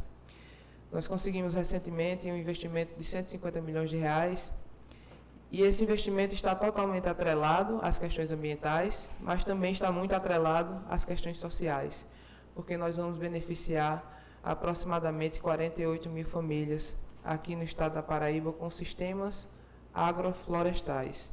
O que é isso? É fazer com que o agricultor consiga também trazer benefícios para o meio ambiente, é conseguir a integração da agricultura com o meio ambiente. E esses sistemas, eles têm a capacidade de trazer e garantir a sobrevivência do ser humano e também fazer com que o meio ambiente seja preservado. Não é fácil esse tipo de projeto, esse tipo de investimento. É tanto que a gente redigiu esse processo e esse projeto ano passado e aproximadamente mês que vem é que a gente vai conseguir ter, de fato, a assinatura proveniente desse edital. A Paraíba foi um dos estados que foram beneficiados, mas fazer gestão pública não é algo fácil. Vou logo dizendo a cada um dos senhores aqui, requer muita paciência, sobretudo muito senso de responsabilidade, porque a partir do momento em que a gente vai impactar, por exemplo, a vida de 48 mil pessoas, 48 mil famílias, a gente precisa ter um senso de responsabilidade muito grande, porque a gente está falando de vidas, nós estamos falando de pessoas. E fazer com que as coisas aconteçam com eficiência é muitas vezes responsabilidade do gestor público. E hoje, lá na secretaria, por exemplo, eu conto com pessoas, eu conto com uma equipe que também agarra essas oportunidades, assim como eu. Nós trabalhamos muito e muitos dias a gente vai até tarde da noite. Eu tenho uma equipe hoje em campo, tratando, por exemplo, da Ponte do Futuro, que é aquela ponte que vai ligar ali de Cabedelo a Lucena. Eu tenho uma equipe hoje tratando, em campo também, tratando do Parque Trilhas. Eu tenho uma equipe hoje tratando lá em Areia, também de uma unidade de conservação que nós temos lá. Então, nós temos hoje equipe espalhada por todo o estado da Paraíba e são pessoas que estão extremamente comprometidas. Então, para ser gestor público, necessariamente, a gente precisa de pessoas que estejam comprometidas com o nosso estado, com o município, a quem você está efetivamente vinculado. Porque a partir do momento em que a gente consegue fazer com que os projetos aconteçam, a gente consegue fazer com que o Estado consiga crescer. E para o Estado conseguir crescer, pessoal, é realmente tendo muita responsabilidade, é realmente conseguindo contar com uma equipe, que hoje eu efetivamente tenho muito orgulho da equipe que eu tenho. Boa parte da minha equipe é composta, minha equipe técnica, ela é composta por doutores em suas áreas, com pelo menos 10 anos de experiência. Eu sei que eu estou falando aqui diante de alunos. E aí uma das coisas que eu fiz recentemente, como a gente tem um corpo técnico muito bom, uma das coisas que eu fiz recentemente foi conseguir assinar um acordo com todas as instituições de ensino superior do Estado da Paraíba, porque eu preciso da aproximação das universidades, eu preciso da aproximação das instituições de ensino com a gestão pública. E através dessas assinaturas que nós fizemos de convênio com essas instituições, nós vamos levar muitos alunos dessas instituições para estarem atuando junto conosco, para que eles consigam também adquirir experiência e para que vocês consigam ter mais oportunidades. Fazer gestão pública também é conseguir trabalhar bastante o network, né? Trabalhar bastante as soft skills, por exemplo. Porque a partir do momento que a gente está num posto de liderança, a gente também precisa, e a gestão ela requer muito da gente, paciência, por exemplo. Requer muito da gente que a gente consiga observar as coisas através de um prisma, e não somente dos dois lados, como normalmente a verdade as pessoas gostam de colocar. Fazer gestão pública na área ambiental é um grande desafio, mas se eu posso trazer uma coisa aqui para vocês, é que vale muito a pena, porque existe uma coisa na gestão pública que a gente chama de salário moral. Quando se faz gestão pública e você consegue atingir as pessoas com benefícios e você consegue trazer melhorias para a vida das pessoas, isso é uma coisa que não tem preço, é uma coisa que não dá para remunerar, e é isso que a gente chama de salário moral. Eu admiro muito as pessoas que realmente querem ser, muitas vezes, servidores públicos, que querem trazer a sua experiência para os âmbitos municipais, para os âmbitos estaduais e para o âmbito federal. Vocês estão sendo, hoje, na academia, estão sendo treinados para conseguir servir a uma sociedade.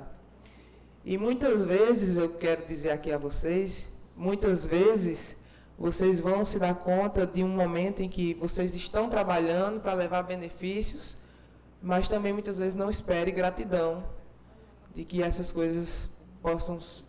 Não esperem gratidão das pessoas em muitas coisas que vocês vão fazer. Então, vocês têm que fazer isso porque é o dever de vocês.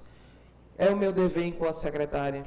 É servir ao meu Estado, é servir ao governo da Paraíba e entender que eu faço parte de uma equipe. Eu tenho uma equipe junto comigo na secretaria e todos nós fazemos parte de um grande time que é justamente o governo do Estado. Fazer gestão pública em um cargo de liderança, muitas vezes, dizer aqui a vocês, esse momento é muito interessante, porque a gente sempre vê secretário em mídia, sempre vê secretário levando projetos, mas ninguém vê carão, né? Ninguém vê a bronca, muitas vezes isso acontece no off. Mas fazer gestão pública e ir em cargo de liderança é também proteger a sua equipe. Eu faço isso lá na secretaria. Quando algo de bom acontece, isso é proveniente do trabalho em equipe. Quando algo não acontece como nós gostaríamos, quando era esperado, eu não vou culpar ninguém. Eu absorvo a responsabilidade e compartilho com as pessoas que estão comigo e a gente busca conseguir trazer as soluções. Mas fazer gestão pública em cargo de liderança é também isso. É receber muita pancada e é ter condições de sustentar-se quando essas coisas vierem. Porque muitas vezes a gente percebe que trazer investimentos, trazer benefícios é uma coisa muito boa. Mas quando a gente tem um problema muito grande, por exemplo, em virtude de uma queimada e atinge a vida das pessoas, vem muito jornalista querendo saber o que foi que aconteceu, vem muito jornalista cobrando de você E também vem a própria gestão pública, vem a gestão pública municipal, vem o próprio governador também cobrando de você, e você precisa saber que você vai dar o seu melhor para que as coisas se resolvam da melhor forma possível. Acontece que, às vezes, a melhor forma possível não existe.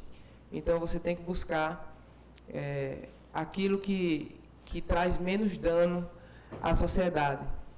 Mas eu queria aqui salientar a vocês, fazer gestão pública é um grande desafio, mas em momento algum me arrependo de fazer gestão pública. Eu sou graduada em Direito, sou graduada em Gestão Pública, mas o curso realmente que eu tenho paixão é justamente a gestão pública. Então, eu tenho muito orgulho também de poder trazer esses momentos de experiência para vocês. Pouco tempo atrás, eu estava também como aluna. E continuo sendo uma eterna aluna, porque a gente nunca se cansa de aprender. E hoje, compartilhar um pouco dessa experiência com vocês é um motivo de orgulho para a gente, porque a gente sabe também que eu estou secretária hoje. Quem sabe daqui a uns anos, um de vocês também vai estar aqui como secretário, secretária de Estado, podendo também trazer um pouco da experiência de vocês para outros alunos. E também ser gestor público é também ter a capacidade de compartilhar as coisas, ser mais descentralizador.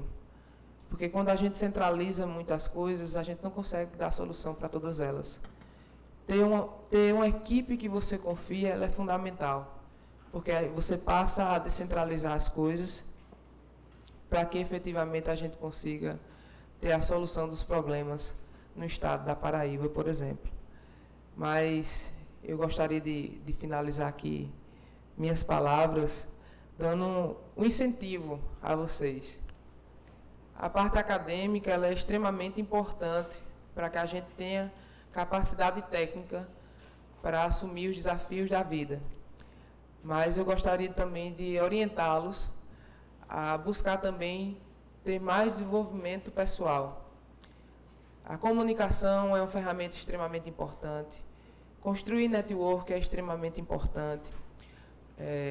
Criar as relações, em geral, tanto interpessoais quanto institucionais, elas são extremamente importantes.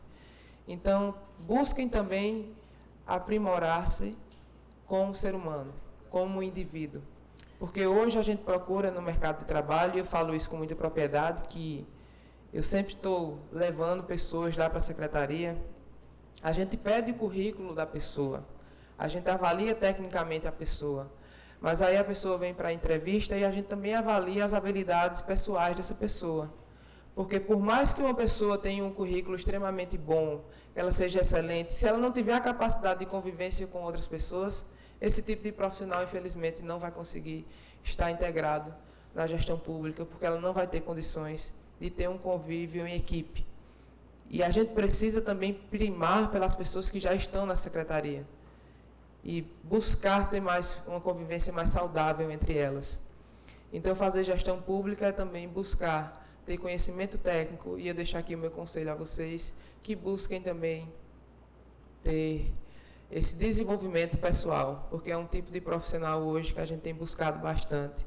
E eu tenho certeza absoluta que não somente eu, mas também diversas outras pessoas buscam profissionais nesse perfil, que tenham um conhecimento técnico, mas também que saibam lidar com o seu desenvolvimento pessoal. Porque as pessoas precisam ter capacidade de convivência, precisam ter comunicação, precisam ter network, por exemplo. E essas habilidades, todas elas podem ser desenvolvidas. Eu não nasci perfeita, não. Eu confesso a vocês, entrei muito jovem na faculdade e de cara ingressei no diretório acadêmico do curso de Direito. E eu era uma pessoa muito mais impaciente no início da minha trajetória profissional. E foi uma coisa que eu fui moldando com o passar dos anos. Hoje em dia, as pessoas dizem que para arrumar uma confusão comigo, a pessoa precisa se esforçar muito, porque é muito difícil de conseguir. E é um tipo de habilidade que a gente acaba adquirindo, quando a gente também busca adquiri-la. O tempo, ele resolve muitas coisas, mas a gente também tem a capacidade de piorar muitas coisas. É por isso que a gente precisa ter as rédeas das nossas próprias vidas.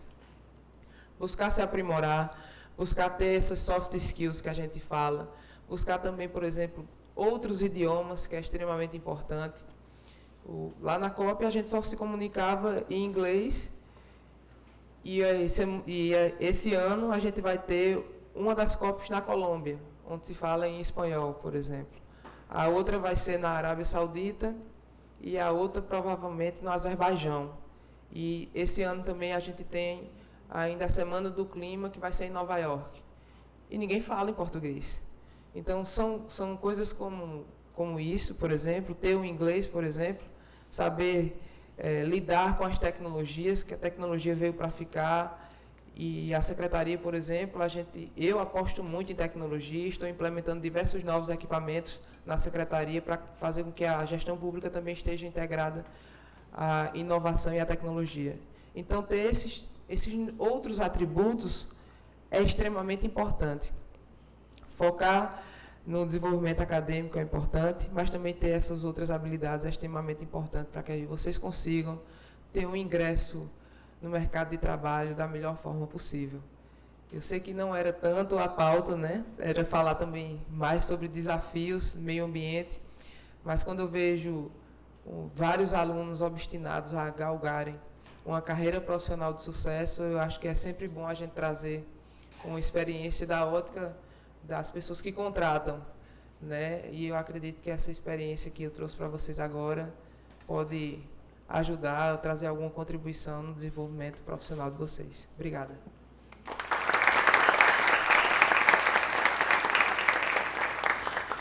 Nós agradecemos à secretária, acostumada a lhe chamar de deputada. A secretária está aqui conosco. É uma alegria para a gente vê-la, não só como jovem, falo por mim agora, não só como jovem, me inspirar na sua história, mas como um estudante de gestão pública, né? Ver uma gestora ter chegado aí, olha a inspiração. Mas não vou liberar a senhora agora, não. Vou convidar a professora Elisa a estar na mesa para fazer as perguntas e vou me juntar a vocês para ficar um pouquinho mais dinâmico. E quem não enviou as perguntas ainda pode enviar. Instagram, @Papo de Públicas, tem um story, caixinha de pergunta. O pessoal está recebendo, me enviando no WhatsApp, por isso que eu vou estar com o celular ali, para fazer as perguntas e todo mundo, se possível, ser respondido, tá?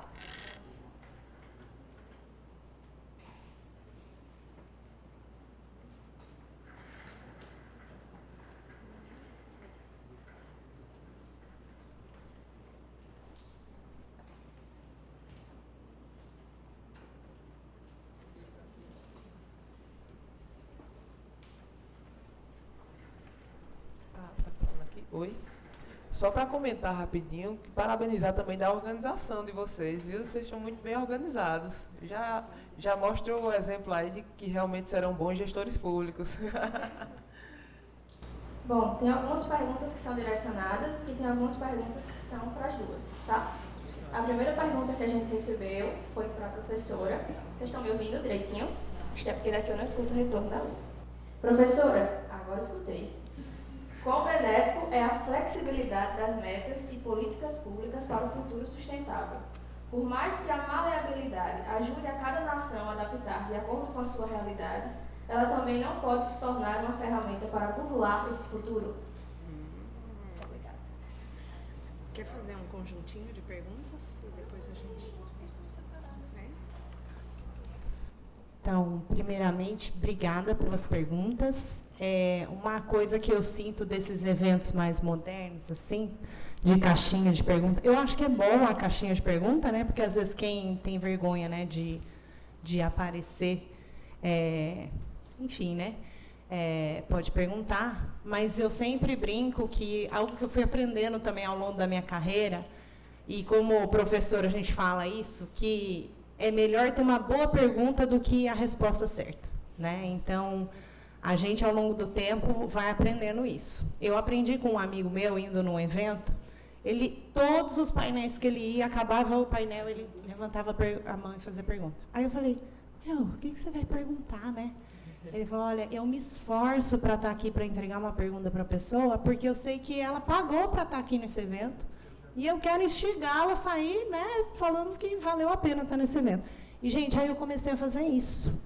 E foi num evento internacional, eu fui apresentar um trabalho e era um evento na Europa, e a professora tinha falado sobre um case que tinha a ver com a Bolívia. Eu, sou latino-americana aqui, né, eu vou palpitar nesse assunto aí. E eu fiz uma pergunta.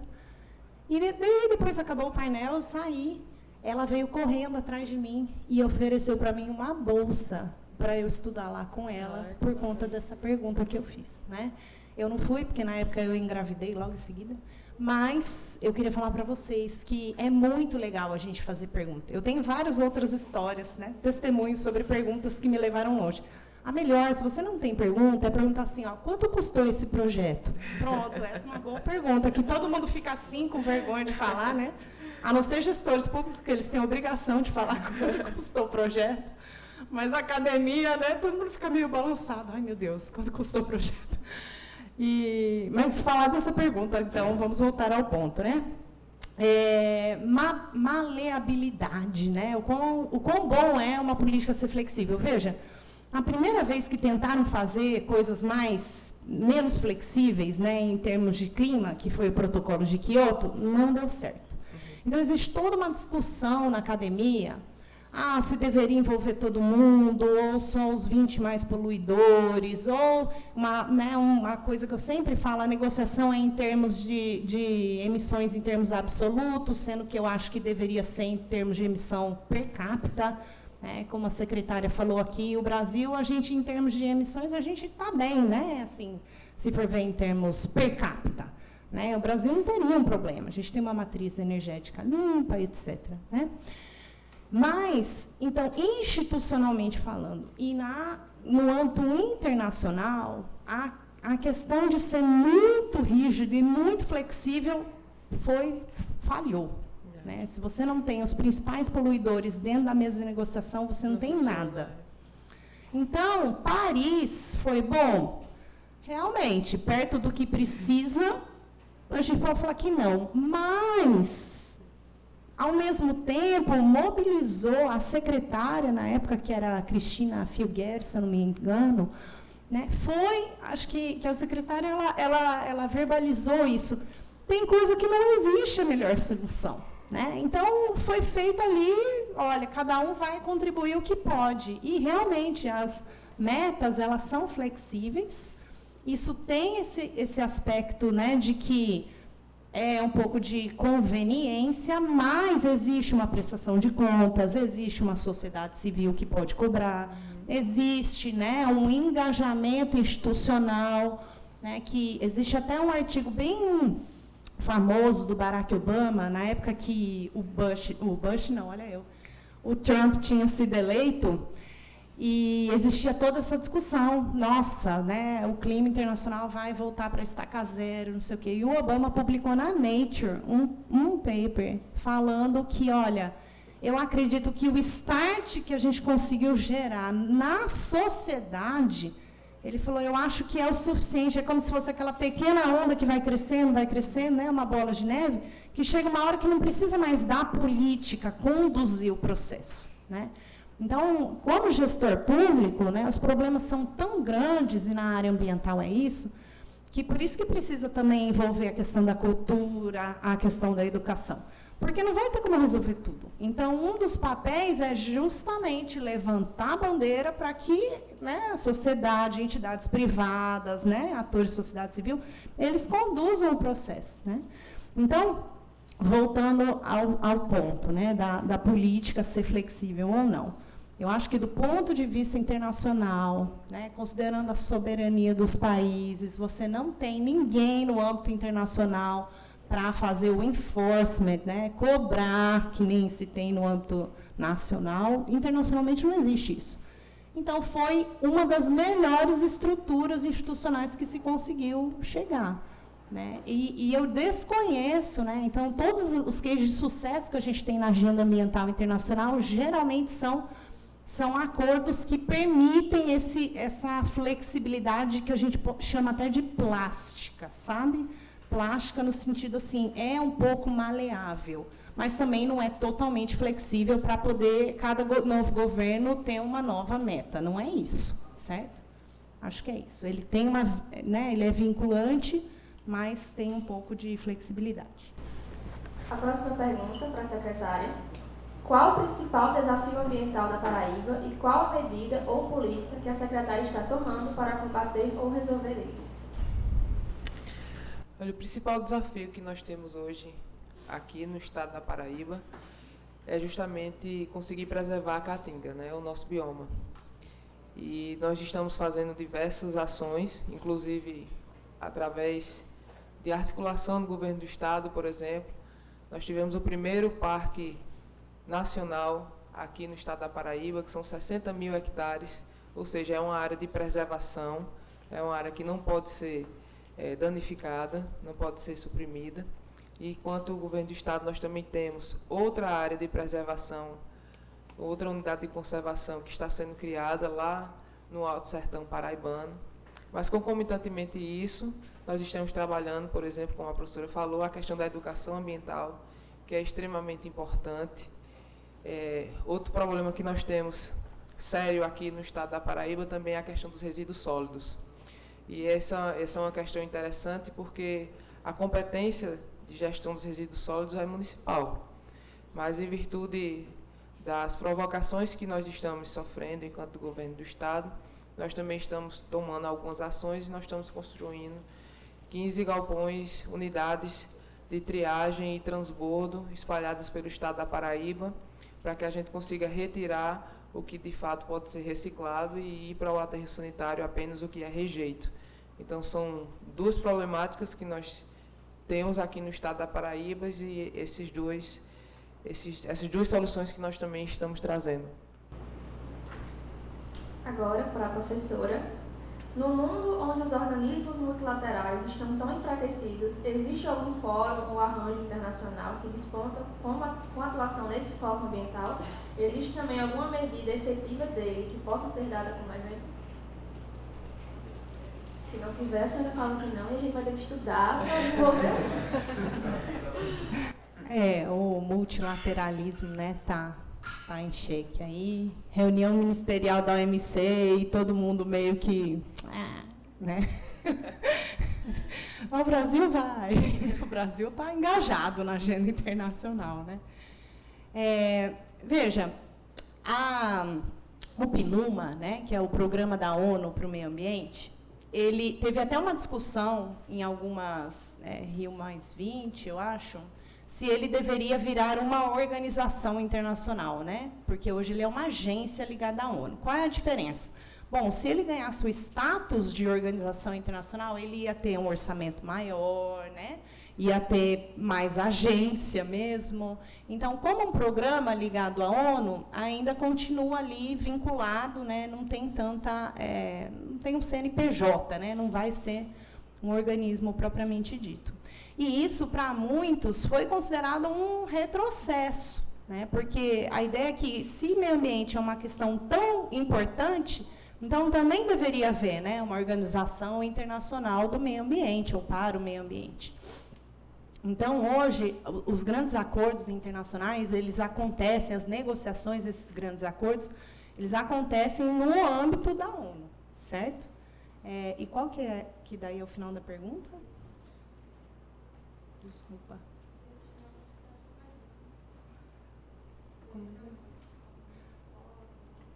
Então, acontece, enfim, depende um pouco do tema, certo? Então, por exemplo, esses dois acordos que eu falei agora, que estão sendo negociados, né, eles estão no âmbito ali das discussões, das reuniões até do Comitê da ONU. Então, quando a gente vai falar de oceanos, né, esse acordo fora das jurisdições nacionais, a questão do resíduo marinho plástico também está sendo discutido nesse âmbito. Agora, se é um tema que tem a ver, uma das coisas que eu falei aqui, né, do sistema ABS, que é o Access Benefit Sharing, ele é transversal a algumas discussões que acontecem no âmbito da OMC, porque a OMC ela também discute o que a gente chama do acordo TRIPS, que é o acordo sobre os direitos de propriedade. Então, veja, tem alguns temas de meio ambiente que eles são muito transversais à agenda comercial. Então, eles vão passar pela discussão da OMC. Tem temas, né, que vão passar pela agenda verde do investimento, então vai passar pelo Banco Mundial, né? Então, assim, como você acaba tendo alguns temas que são transversais, então, dependendo do tema, do acordo, ele vai transversalizar. Algumas questões agroalimentares vão passar pela agenda da FAO e assim por diante, né?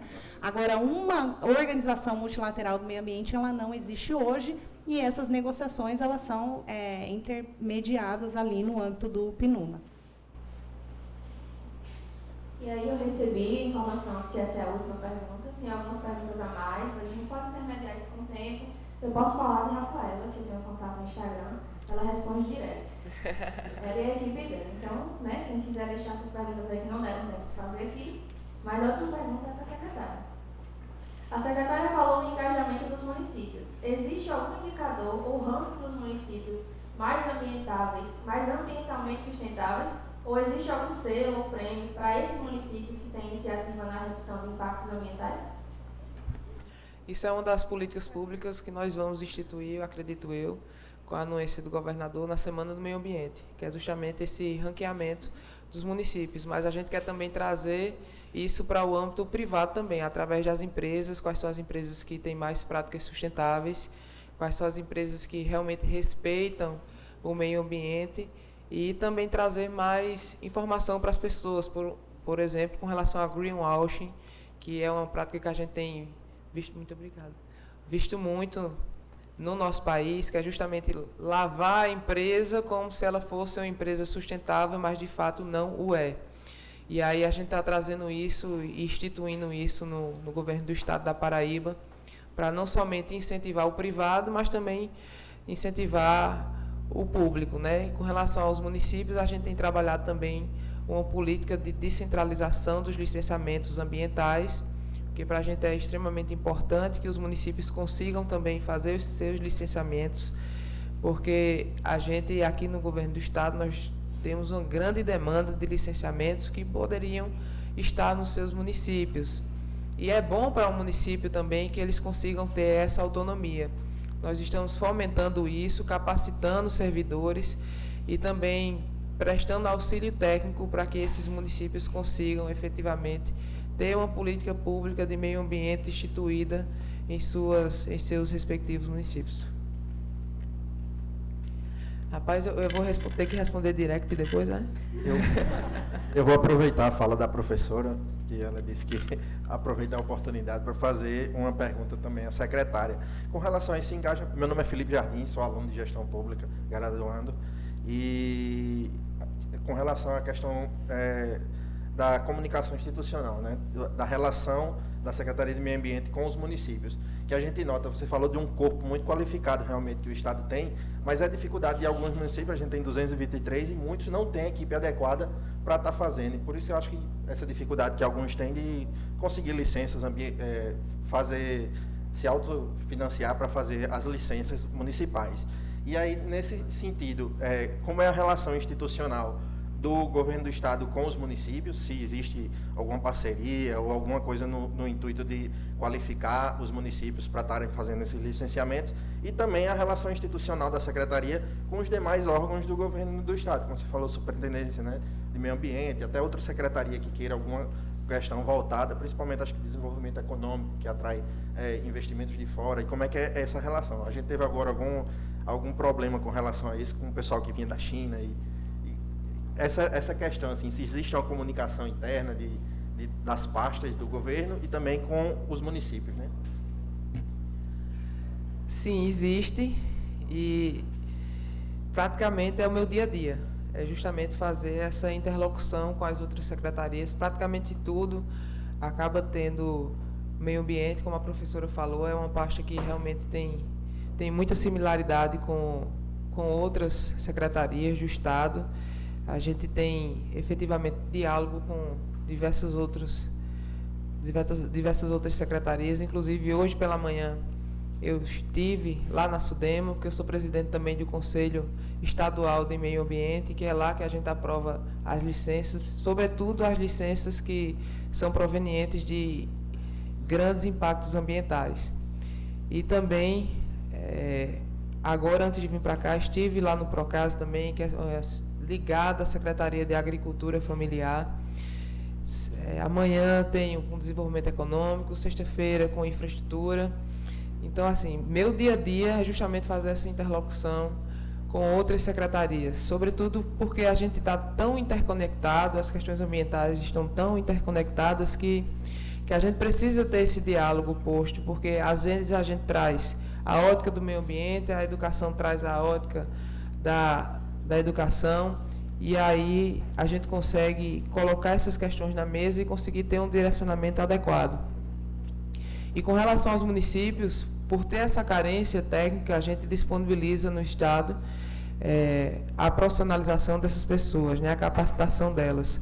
A gente faz esses cursos, muitas vezes a gente leva esses cursos também para o interior, e também a gente presta todo o auxílio técnico necessário com relação, inclusive, às legislações municipais que são necessárias para que o município consiga licenciar. A gente presta todo esse auxílio técnico para que o município tenha essa capacidade. E vale a pena para o município, porque não é algo que somente o município vai desembolsar, né? Em certo momento vai ter a receita proveniente desses licenciamentos ambientais. Obviamente, existe ainda alguns pré-requisitos que, por exemplo, obras com grande impacto ambiental permanecem no Estado, ainda que o município consiga fazer licenciamentos ambientais, porque é a questão de competência. Do mesmo modo, existe o IBAMA, que dependendo do grau de impacto da obra, quem licencia é o IBAMA. Recentemente, inclusive, nós tivemos uma obra aqui no estado da Paraíba, que pegava 60% da obra pegava no Rio Grande do Norte, estava no Rio Grande do Norte, 40% estava aqui no estado da Paraíba, e aí a competência de fazer o licenciamento ambiental é do IBAMA. E aí, nessas questões também, eu faço a interlocução com o governo federal também, seja com o MMA, como eu já tive algumas vezes com a ministra Marina, seja também com o IBAMA, por exemplo, a Casa Civil também, que a gente acaba tendo que fazer muita interlocução, e aqui, muito especificamente, a gente também precisa fazer muita interlocução com o Ministério de Minas e Energia e também com a ANEEL, tendo em vista os grandes empreendimentos de energia que nós temos aqui no Estado. Então, existe muito essa interlocução entre as secretarias e, obviamente, entre os governos estaduais, municipais e o governo federal, porque é através disso que a gente consegue efetivamente implementar as políticas públicas. Porque se eu não conversar com o município, por mais que eu queira levar benefícios para o município, é lá que a política pública acontece. Então, eu preciso ter aquele município como meu parceiro. E o governo federal também precisa, muitas vezes, estar ciente do que está acontecendo nos municípios, porque existe também a hierarquia legislativa que a gente precisa obedecer, sobretudo nas questões ambientais. Obrigada. Bom, como eu falei, essa vai ser a última pergunta aqui. Eu estou recebendo ainda algumas perguntas pelo WhatsApp, só que a gente estava filtrando as perguntas do pessoal pelo Instagram, e as que ficaram aqui a gente pode tomar como início aí de grupos de debate, de discussão na faculdade sobre esse assunto. A gente tem grupos de pesquisa sobre isso, inclusive eu faço parte do pesquisa ambiental no curso de gestão pública, então existe, essas rodas de conversa existem, tá? Mas a gente vai ter que encerrar por causa do nosso horário. E aí, a palavra final, eu chamo nosso amigo Genival. Enquanto ele vem, vou fazer um último lembrete. Quem entrou ali em algum momento que não estava o pessoal da organização na porta e não se credenciou, quando for saindo, fala com um de nós que se credencia para poder receber o seu certificado, tá? Pode, secretário, fica à vontade. Eu só queria concluir dizendo a vocês que antes de vir para cá também, eu sentei com a minha área meio, que é ali o pessoal da gerência administrativa, jurídico e financeiro, que muito em breve a gente vai conseguir abrir vagas para estagiários, e eu gostaria de conseguir convidar vocês também para participarem dessas vagas.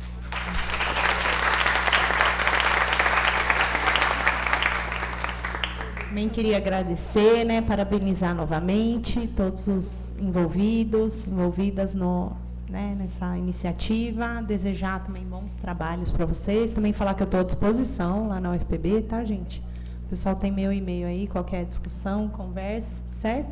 E também falar uma satisfação, parabenizar aqui a secretária e desejar, né, que continue aí com os bons projetos para o Estado e desenvolvimento do nosso país também, né?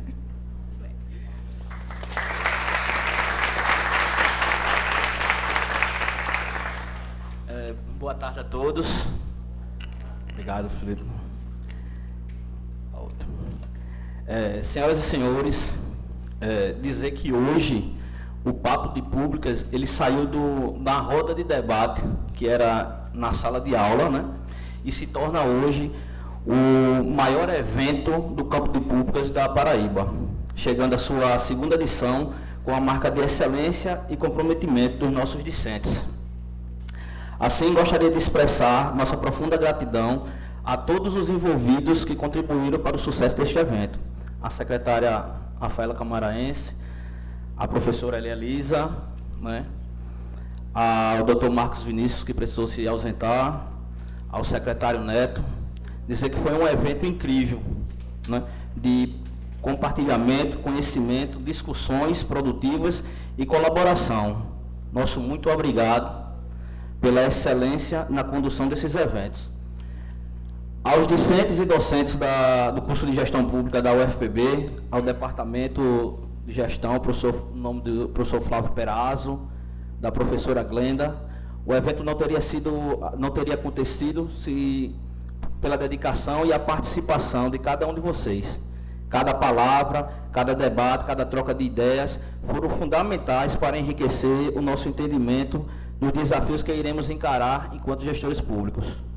Agradecer também às ouvidoras Nilda e a senhora Miranda Cândido pela intermediação entre a academia e a Assembleia Legislativa. E, por fim, agradecer a dedicação desta equipe que trabalhou arduamente antes e durante o evento, superando limites e expectativas. Dizer também que continuaremos a construir, sobre o momento gerado por este evento, trabalho lado a lado, impulsionando avanços significativos para a gestão pública. Muito obrigado.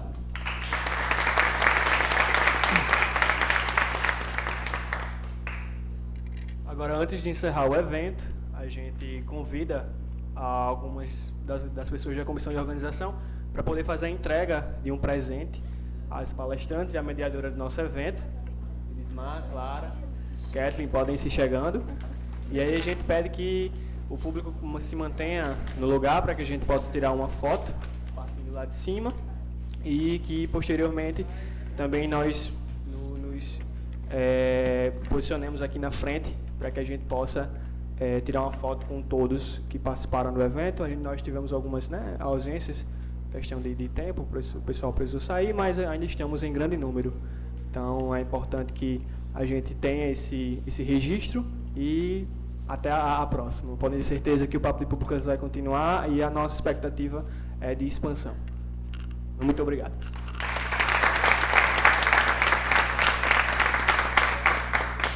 Ô Gabriel, eu queria depois propor que a gente conseguisse fazer grupos para poder visitar as SEMAS e compreender como é a dinâmica e o trabalho lá da Secretaria. Vamos chegar aqui.